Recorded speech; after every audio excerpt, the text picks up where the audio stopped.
Well, the draft's almost here. But the question is, who's going to be on the board when it's time for the Cardinals to pick?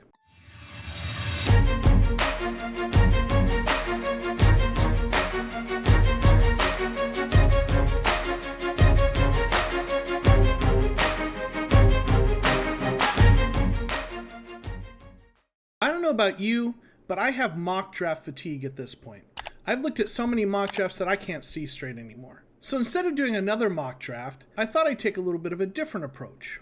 In this video, I'm going to take a look at what players I think might still be on the board at 16, so we can get a sense of who the Cardinals might have to choose from. And I'm also going to talk about what it would take for a player like J.C. Horn, or Devontae Smith, or Jalen Waddle to fall to the Cardinals. So let's start by taking a look at who I think are the top prospects in the upcoming draft. Certainly some of these names could be debated, especially at the back end of the list. And if you wanted to tell me that someone like Asante Samuel Jr., for example, belongs on this list, I wouldn't argue with you on that.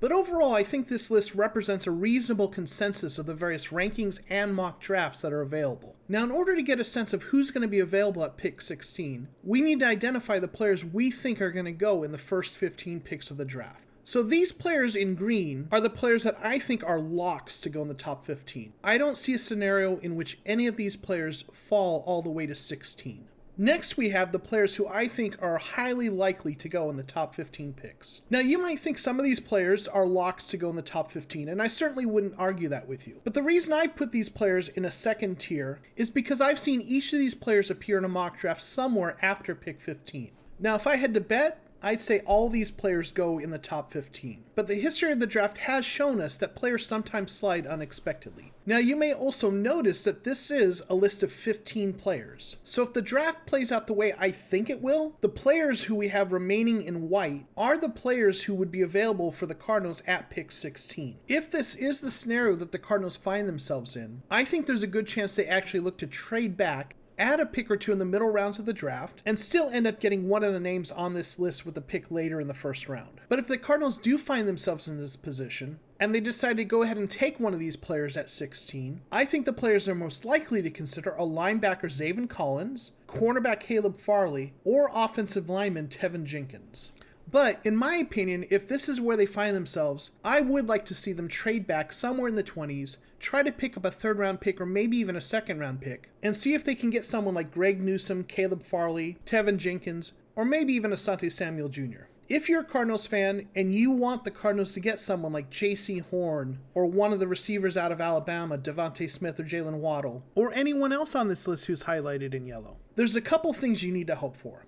First, you need to hope that all those quarterbacks go in the top 15. If any of these quarterbacks slide past 15, it decreases the likelihood that any of the other players who are highlighted will be available when the Cardinals pick at 16.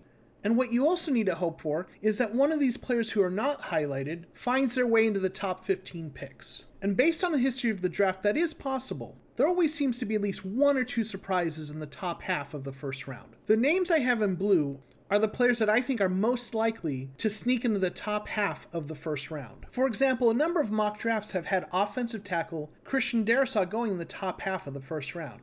And you could also see a team going for one of the pass rushers like Kwity Paye or Jalen Phillips. And Zaven Collins has been getting buzz as a player that a lot of teams really like. And don't forget, if teams feel comfortable with Caleb Farley's health, many evaluators consider him to be the most talented cornerback in this class. The only reason he isn't a lock to go in the top 15 is because of those health concerns. So if all the quarterbacks go in the top half of the draft, and any of these players in blue or white manage to sneak into the top 15 picks, we could see one of these players in yellow slip to the Cardinals. So what do you think? Do you think one of those players is going to slide to the Cardinals at 16? Do you think they're going to try to trade up to get one of those players? Or if the draft falls the way I think it might, do you think they're going to trade back? Or what players do you think are most likely to climb into the top half of the first round? Let me know what you think in the comments below. I'd love to hear your thoughts. Also, please be sure to click like on this video and subscribe for more content on the Arizona Cardinals. Thanks for joining, and I'll see you next time on The Cardinal Rule.